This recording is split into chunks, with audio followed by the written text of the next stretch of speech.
अऊज़ु बिल्लाहि मिनश शैतानिर रजीम बिस्मिल्लाहिर रहमानिर रहीम या अय्युहन्नासु क़द जाअकुम बुरहानुम मिर रब्बिकुम व अंज़लना इलैकुम नूरम मुबीना सदक़ल्लाहु मौलानल अज़ीम व बल्लगना रसूलुहुन नबियुल अमीनुल मतीनुल मुख्तारुल करीम व नहनु अला ज़ालिका लमिनश शाहिदीन व शाकिरीन वल्हम्दुलिल्लाहि रब्बिल आलमीन। बारगाह रिसालत मुआब सल्लल्लाहु तआला अलैहि वसल्लम में दुरूद पाक का हदिया पेश करें। अल्लाहुम्मा सल्लि अला सय्यिदिना व मौलाना मुहम्मद मअदनिल जूदि वल करम व आलिहि व अस्हाबिहिल किराम व इब्निहिल करीम व बारिक व सल्लिम सलातन दाइमतन सरमदन अबदा। कुरान अज़ीम में अल्लाह रब्बुल इज़्ज़त यूँ इरशाद फरमाता है, ऐ इंसानों, बेशक तुम्हारे पास एक वाज़ेह दलील आई और एक चमकता हुआ खुला हुआ नूर तुम्हारे पास आया। ये वाज़ेह दलील क्या है और ये रोशन नूर क्या है? मुफस्सिरीन फरमाते हैं दलील से मुराद भी ज़ाते मुस्तफ़ा है और चमकते हुए नूर से मुराद भी ज़ाते मुस्तफ़ा है सल्लल्लाहु तआला अलैहि वसल्लम। दलील कहते हैं किसी के जहन में मौजूद शक व शुबह को दूर करने वाली चीज। अब वो जब नबियों के साथ आती है तो उसी को मौजज़ा कहते हैं। और आज की इस गुफ्तगू में हमने मौज़ू सुखन बनाया है मौजज़ात मुस्तफ़ा सल्लल्लाहु तआला अलैहि वसल्लम। अल्लाह के नबी सल्लल्लाहु तआला अलैहि वसल्लम के मौजज़ात, ये अरबिक वर्ड है मौजिज़, जिसका मतलब होता है आजिज करने वाली चीज, सामने वाले को ढेर कर देना, उसको अरबी में कहते मौजिज कर दिया। ये नबियों के साथ अल्लाह तबारक व तआला ने एक कुव्वत ऐसी भेजी कि वो अपनी हक्कानियत के लिए दलील के तौर पर कोई ऐसी चीज जाहिर फरमाते हैं जो आम इंसानों के समझ में ना आ सके, उसी को मौजज़ा कहते हैं। मौजज़े की चंद शर्तें हैं, ये याद रखें। नबी से सादिर होगी तो मौजज़ा है। कोई झूठा आदमी ऐसा करतब करके दिखाए तो उसे जादू कहा जा सकता है, शौबदाबाजी कहा जा सकता है। अल्लाह का नबी अपनी हक्कानियत के लिए, अपने रसूल होने के लिए, अपने नबी होने के लिए जो दलील पेश करता है वही मौजज़ा है। तकरीबन सारे नबियों को अल्लाह ताला ने इस शान से दुनिया में मबूस फरमाया, किसी न किसी मौजज़े के साथ ही उन्हें भेजा। सारे नबियों के मौजज़ात इस मुख्तसर सी मजलिस में गिनाए नहीं जा सकते, लेकिन नबी जो मौजज़ा लेकर के आता है वह अपनी कौम के दरमियान जिस चीज़ की ज़रूरत होती है, जिस चीज़ का माहौल होता है, वही लेकर के आता है। अब मिसाल के तौर पर मूसा अलैहिस्सलातु तस्लीम का जमाना जादूगरी का जमाना था। बड़े बड़े जादूगर अपने अपने करतब दिखाते थे,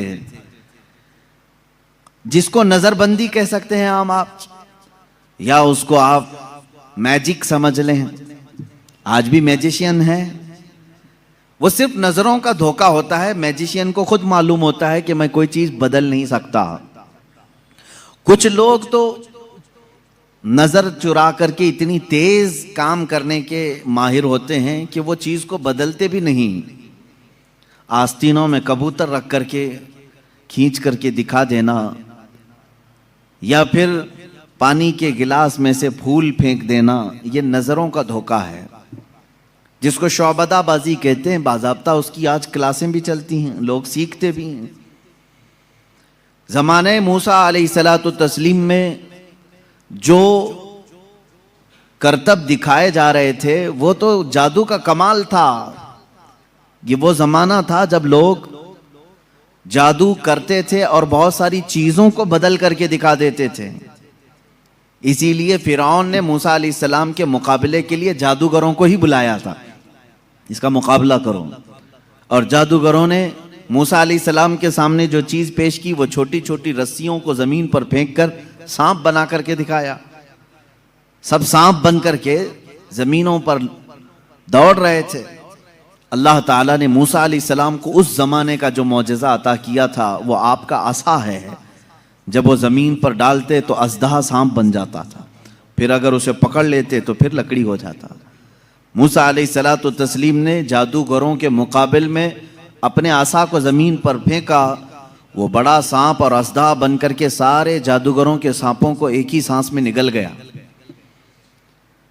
अब उस सांप की हैबत ऐसी थी कि वहां जो मौजूद थे जादूगर, उन्होंने कहा आमन्ना बिरब्बी मूसा व हारून, हम सब मूसा और हारून के रब पर ईमान ले आए।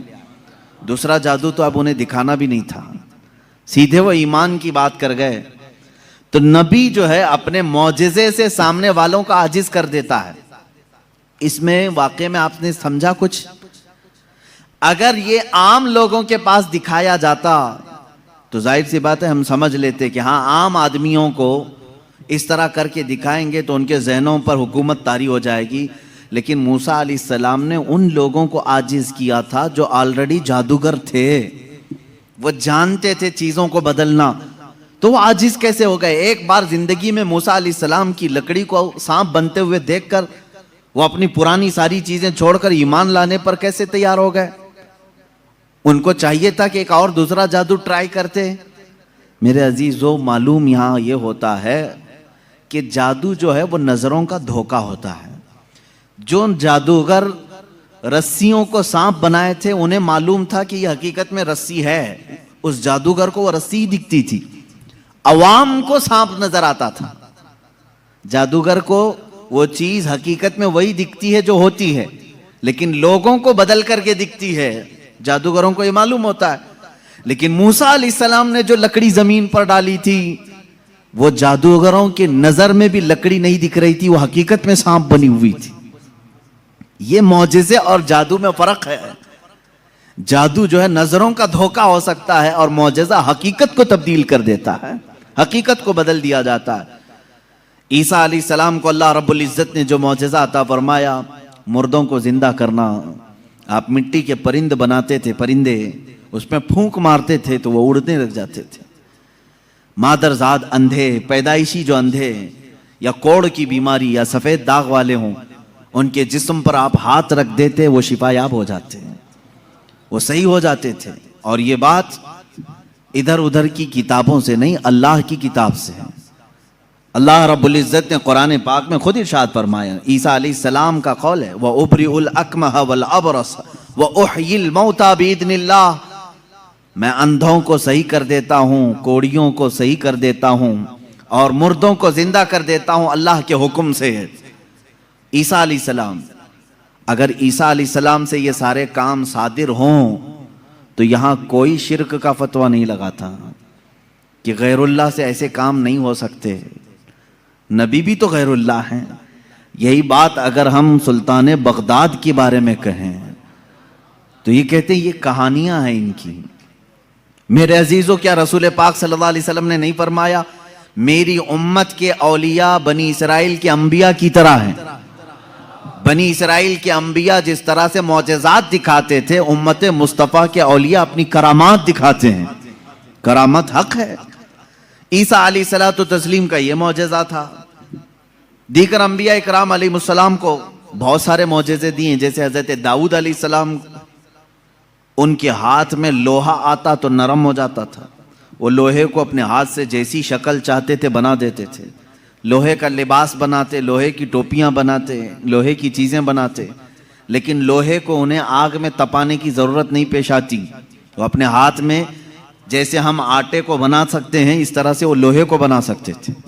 ये अल्लाह के नबी दाऊद अलैहिस्सलाम का मौजज़ा था।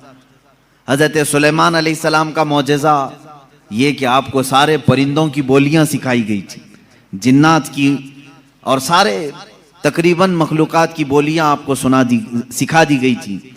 और दूसरी चीज़ आपको मौजज़े में ये दिया गया कि सुलेमान अलैहिस्सलाम जिस तरफ चाहते हवा उस तरफ चलती। फसख्खरना लहुर रीह, अल्लाह फरमा रहा है हमने हवा को उनके लिए ताबे बना दिया था, उनके मुसख्खर कर दिया था। फिर इतना ही नहीं, आज से तकरीबन 4000 साल पहले सुलेमान अलैहिस्सलाम ने अपने तख्त को हवा में उड़ाया है। ये एरोप्लेन का ज़माना नहीं था, वो टेक्नोलॉजी का दौर नहीं था, लेकिन सुलेमान अलैहिस्सलाम के हुक्म से तख्त हवा में उड़ता और जिस तरफ आप चाहते उसी तरफ आपको वो सफर भी कराता। यह आपका मौजज़ा था। जिन्नात पर आपको हुकूमत दी गई थी। हज़रत दाऊद अलैहिस्सलाम, हज़रत सुलेमान अलैहिस्सलाम, हज़रत मूसा अलैहिस्सलाम, हज़रत ईसा अलैहिस्सलाम, इनके ये मुख्तसर मौजज़ात मैंने आपके सामने रखे। तकरीबन और अंबिया इकराम अलैहिस्सलाम को मौजज़े दिए गए। हज़रत सालेह अलैहिस्सलाम को एक मौजज़ा ऊँटनी की शक्ल में दिया गया था, इसलिए कि उस ज़माने के लोग जिस चीज़ के कायल नहीं थे उसी चीज़ को मौजज़ा बना करके भेजा गया है। यानी ईसा अलैहिस्सलाम के ज़माने में लोग ये कहते थे मरने के बाद दोबारा ज़िंदा नहीं हो सकते।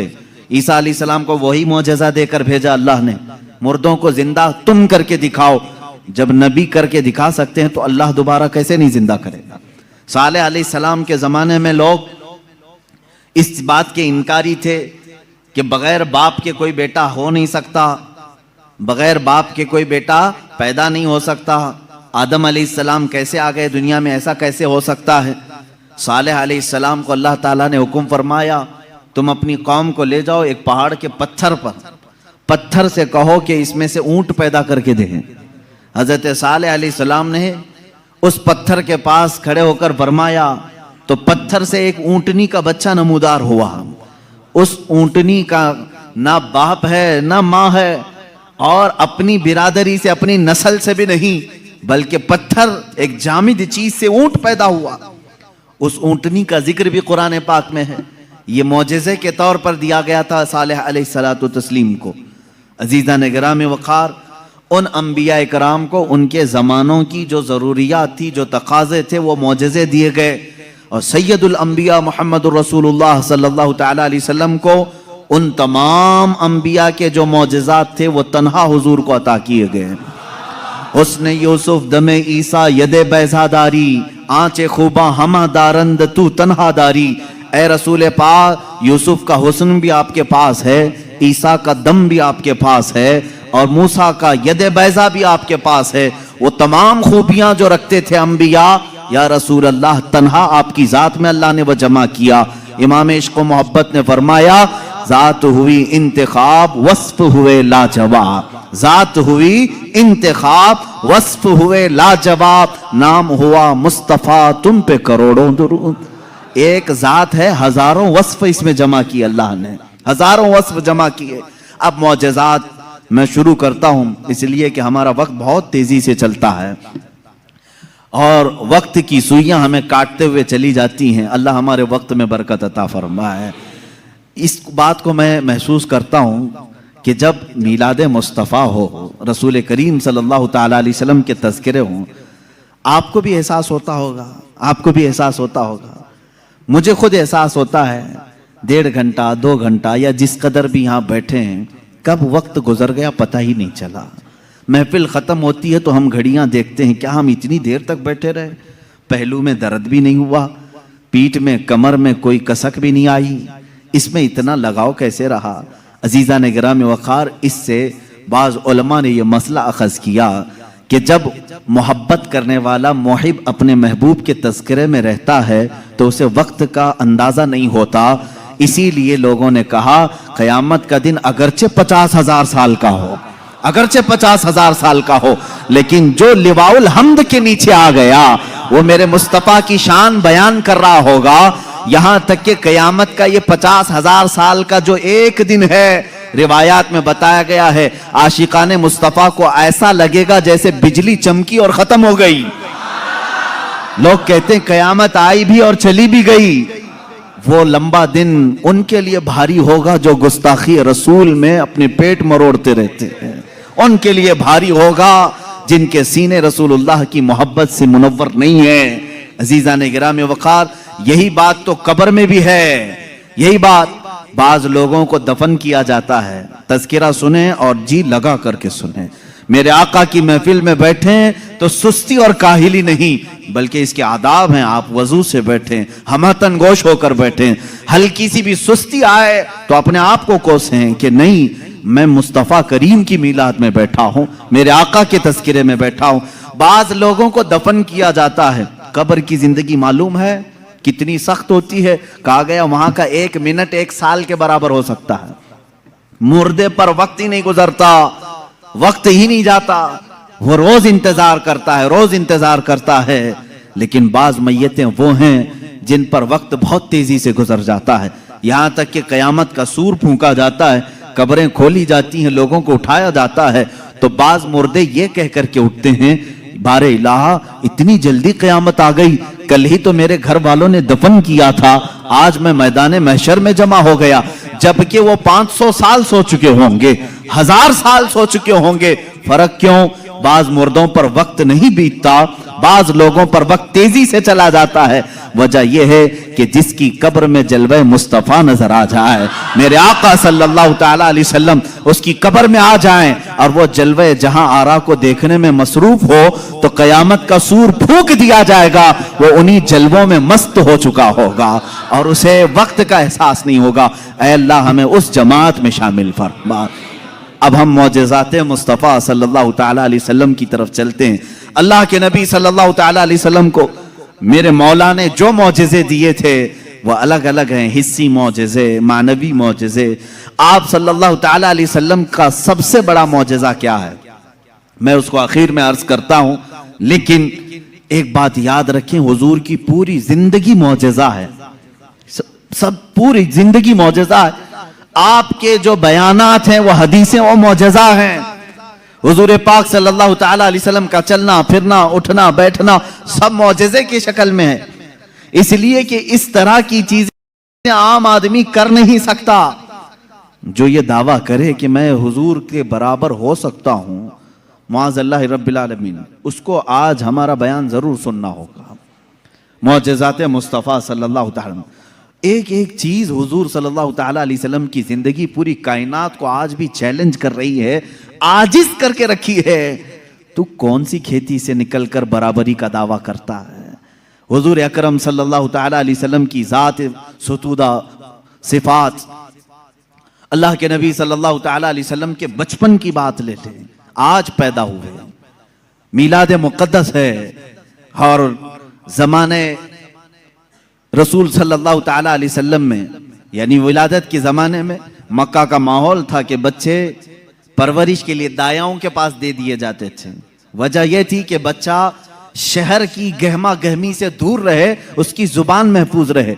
देहात वालों की जुबानें वहाँ अच्छी होती थी, अरबी, और शहर में होता यह था कि हर जगह के लोग मक्का में आते थे, मिक्स ना हो जाए। तो मक्का वाले खास तौर पर अपने बच्चों की जुबान की हिफाजत के लिए शुरू के चंद दिन किसी दाया के पास रखते थे। रसूल करीम सल्लल्लाहु तआला अलैहि वसल्लम जब पैदा हुए, ये वही ज़माना है जब बनु साद कबीले की दाया औरतें हैं। एक कबीला है जिस कबीले की सारी खवातीन बच्चों को पालती थीं और 2 साल के बाद ले जाती तो भारी मुआवजा मिलता था, उजरत मिलती थी, वो पैसों पर दूध पिलाती थीं। इसी एतबार से बनु साद कबीले की खवातीन मक्का में आई। उन्हीं खवातीन में एक हलीमा सादिया भी हैं। वो कहती हैं, जब मक्का पहुँचे मेरी ऊँटनी लंगड़ी थी, जिसकी वजह से मैं ताखीर से पहुंची। सारी औरतें मक्का में जो नौमौलूद बच्चे थे सबके पास गईं और उनसे भावताव किया, मुआवजा तय किया और बच्चे ले ली। हजरत हलीमा सादिया कहती हैं, मैं ताखीर से पहुंची, तकरीबन बच्चे जा चुके थे, एक बच्चा बाकी था, वो आमिना का दुर्रे यतीम था। मैं वहां आई, मैंने देखा और उसके बाद पूछा कौन है इस बच्चे का सरपरस्त। कहा बच्चे की विलादत से 6 माह पहले ही इसके वालिद का विसाल हो चुका है। हलीमा कहती है, मैं छोड़कर बाहर चली आई। मैं निकल आई कि बाप है नहीं बच्चे का, मैं अगर दूध पिला भी दूं 2 साल के बाद मुझे उजरत देगा कौन, कौन मुआवजा देगा? वो कहती है फिर पूरा मक्का छान मारी, लेकिन अब कोई बच्चा नहीं मिला। शाम हो गई थी, शोहर साथ में था। हलीमा सादिया से शोहर ने कहा, ऐ हलीमा, खाली हाथ जाने से बेहतर है कि वह यतीम को साथ ले जाएं। यतीम दुर्रे यतीम है, साथ ले जाएं। हलीमा सादिया कहती है, मैं दोबारा वापस आमिना के घर आई। आमिना रज़ी अल्लाह ताला अन्हा कहती हैं, ऐ हलीमा, सुबह तुम बच्चे को देख कर गई थी, फिर वापस आई। कहा हाँ, हम खाली हाथ जाने से बेहतर समझती हैं कि इस दुर्रे यतीम को ले जाएं। हजरत आमिना ने कहा, ले जाना चाहे तो ले जाओ, लेकिन तुम्हारी उम्मीदों के मुताबिक हम मुआवजा नहीं दे सकेंगे, तुम्हारी उम्मीदों के मुताबिक हम उजरत नहीं दे सकेंगे। आमिना ने कहा, हलीमा सादिया ने कहा, ठीक है, अब खाली हाथ न जाने का हमने अहद किया है, बच्चे को ले लेते हैं। हलीमा सादिया उस वक्त तक बच्चे को अपने गोद उठाई नहीं थी, सिर्फ देख करके गई थी। गोद में जब लिया, हलीमा सादिया कहती हैं मेरे पेशानी से लेकर तलवों तक ठंडक पहुंच गई थी। पहली मर्तबा गोद में लिया, उसके बाद उसके शौहर हलीमा सादिया के साथ वो बाहर आई। कहती हैं कि मेरी सारी साथियाँ, मेरी सहेलियाँ जो बनु साद कबीले की खवातीन थीं वो जा चुकी थीं और सारे सफ़र पर थीं। मेरी ऊँटनी लंगड़ी और फिर ताखीर भी अलग। मैं बच्चे को लेकर के उसी लंगड़ी ऊँटनी पर बैठी।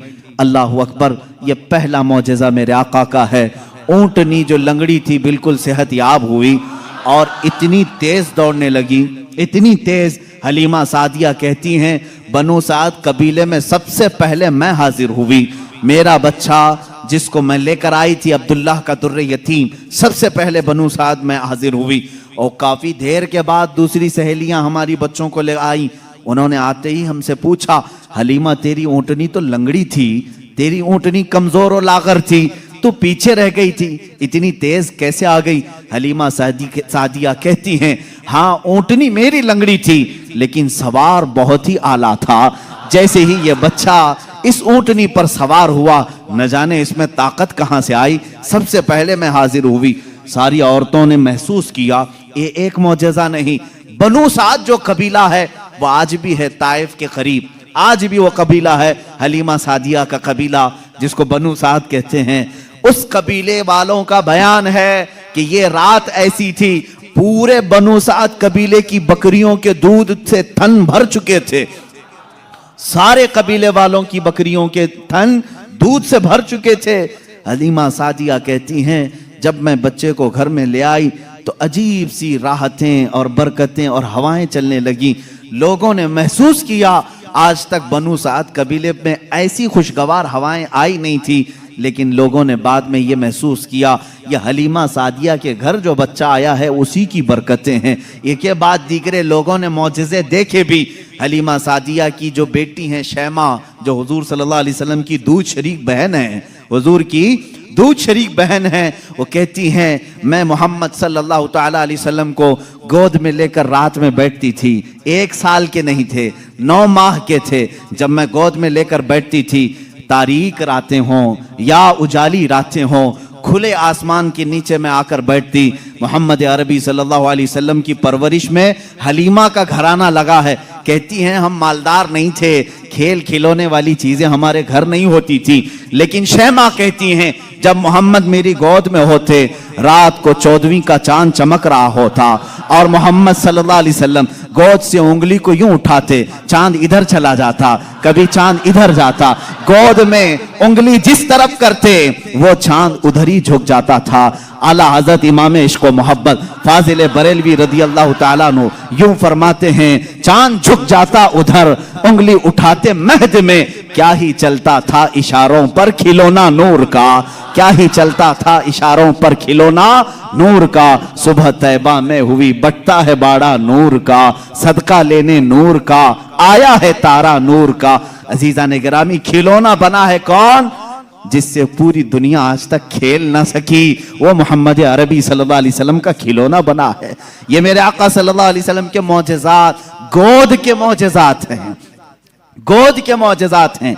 अब मैं यहां पर एक बात ये बताना चाहता हूं, उन लोगों के जहन को मैं साफ करना चाहता हूं जो लोग ये कहते हैं हुजूर सल्लल्लाहु ताला अलैहि वसल्लम 40 साल के बाद नबी बनाए गए, 40 साल के बाद नबी बनाए गए। बहुत सारे लोगों ने किताबों में भी लिख दिया। मेरे अजीज बात को समझा करो, नबी बनाए गए ये जुमला तवज्जो, और हमारा अकीदा ये है 40 साल के बाद हुजूर ने अपने नबी होने का ऐलान फरमाया।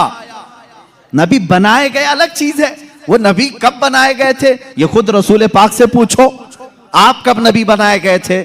इनकी किताबों से न पूछेंगे, हम हुजूर से पूछते हैं। मेरे आका फरमाते हैं कुन्तु नबिय्यन व आदम बैनल माई व तीन, मैं तो उस वक्त भी नबी था जब आदम को पानी और मिट्टी में गूंधा जा रहा था। आदम अलैहिस्सलाम के खमीर को गूंधा जा रहा था, उस वक्त भी मैं नबी था, ये अल्लाह के हबीब सल्लल्लाहु अलैहि वसल्लम ने फरमाया। और ये लोग कहते हैं 40 साल के बाद नबी बनाए गए। अच्छा चलो ठीक है, इस हदीस को अगर नहीं मानते, मौजज़ा कब दिया जाता है? मौजज़ा कब दिया जाता है? जब नबी अपनी नबूवत को जाहिर कर दे, उसे लोगों को कायल करना रहता है, ईमान की तरफ बुलाना होता है, अपनी हक्कानियत की दलील पेश करनी होती है, तब नबी मौजज़ा दिखाएगा। यहां मोहम्मद अरबी सल्लल्लाहु अलैहि वसल्लम गोद में जो मौजज़े दिखा रहे हैं, हलीमा सादिया के घर जो मौजज़े दिखाए जा रहे हैं, तुम्हारे कौल के एतबार से 40 साल के बाद नबी हुए थे ना, तो मौजज़े तो 40 साल बाद दिखना चाहिए। हलीमा सादिया की गोद में जो मौजज़े दिख रहे हैं, इससे पता चलता है वो पैदाइशी नबी थे। ऐलान का हुक्म 40 साल के बाद अल्लाह ने दिया। वो नबी नबूवत लेकर के दुनिया में आए। अजीज़ा ने गिरामी, ये मौजज़ात की इब्तिदा हलीमा सादिया के घर से हुई, और उसके बाद एक दो नहीं कई मौजज़े। हलीमा सादिया रज़ियल्लाहु तआला अन्हा की बेटी शैमा कहती हैं, 2 साल की उम्र से पहले ही हुजूर पाक सल्लल्लाहु तआला अलैहि वसल्लम आम इंसानों की तरह बड़े नहीं हुए हैं। 9 महीने की उम्र में तो आप तीर चलाते थे, और बराबर निशाने पर, और कभी आपने हकला करके बात नहीं की, जैसे बच्चे तुतला कर हकला कर बात करते हैं। अल्लाह के हबीब सल्लल्लाहु अलैहि वसल्लम ने जब गुफ्तगू फरमाई, निहायत फसीह अरबी में गुफ्तगू फरमाई। फरमाती हैं कि एक भी ऐसा टूटा हुआ जुमला मोहम्मद से हमने सुना नहीं। यह हजरत हलीमा सादिया फरमाती। अजीज़ा ने गिरामी, शैमा कहती हैं, 1.5 साल की उम्र में मेरे साथ मोहम्मद सल्लल्लाहु अलैहि वसल्लम बकरियां चराने के लिए आ जाते थे, बकरियां चराने के लिए आते थे। वो कहती हैं, जब बकरियां चराने के लिए मोहम्मद सल्लल्लाहु अलैहि वसल्लम जाते थे, जंगल में या सहरा में, जहां पर भी मामला, वो कहती हैं, मैं एक आध बकरी को लेकर जाती, लेकिन मोहम्मद सल्लल्लाहु अलैहि वसल्लम के साथ सारी बकरियां होती। फर्क ये था कि मैं धूप में चरा रही होती, लेकिन हमेशा मोहम्मद सल्लल्लाहु अलैहि वसल्लम पर बादल का एक टुकड़ा साया बना रहता था, हमेशा छांव रहती थी। कभी धूप बराए रास्त उनके रुखसारों को नहीं मारती, उनके रुखसारों पर नहीं पड़ती। यह हज़रत शैमा कहती हैं, हलीमा सादिया की बेटी कहती है, एक दिन ऐसा हुआ, मोहम्मद अरबी सल्लल्लाहु तआला अलैहि वसल्लम 1.5 साल या 2 साल की उम्र के आसपास हैं। अचानक 2 लोग आए और उनको कोई पहचानता नहीं था। मोहम्मद अरबी सल्लल्लाहु तआला अलैहि वसल्लम को उन्होंने एक दरख्त के नीचे लिटाया और उनका सीना चाक कर दिया हुजूर पाक सल्लल्लाहु अलैहि वसल्लम का। वो घबराई हुई भागती हुई अपनी माँ के पास आई। 2 साल की उम्र थी जब मेरे आका सल्लल्लाहु अलैहि वसल्लम की हलीमा सादिया की बेटी या बेटा जो हुजूर के दूध शरीक थे, वो दौड़ते हुए माँ के पास आए और कहा, अजीब एक बात हमने देखी मोहम्मद सल्लल्लाहु अलैहि वसल्लम के साथ, कि कोई अनहोनी 2 शख्सियात आई, उन्होंने गिराया है और सीना चाक कर दिया है। अल्लाह ना करे कि मोहम्मद के साथ कुछ बुरा ना हो जाए। वो घबराए हुए थे।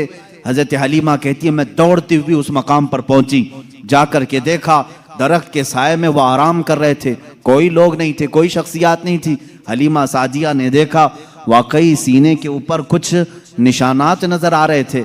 उठाया और पूछा कि क्या बात है। मोहम्मद अरबी सल्लल्लाहु अलैहि वसल्लम ने फरमाया, अल्लाह के 2 फरिश्ते आए थे, उन्होंने मेरा सीना खोला और दिल निकाला, जन्नत से लाए हुए तश्त में जो ईमान और हिकमत से भरा हुआ था, मेरे दिल को उसमें रखा और उसके बाद फिर मेरे सीने पर रखा और फिर बंद कर दिया और वो चले गए। इसलिए कि बचपन में आने वाली आम इंसानों की खसलतें इस नूरे खुदा महबूब खुदा के दिल में कभी ना आए।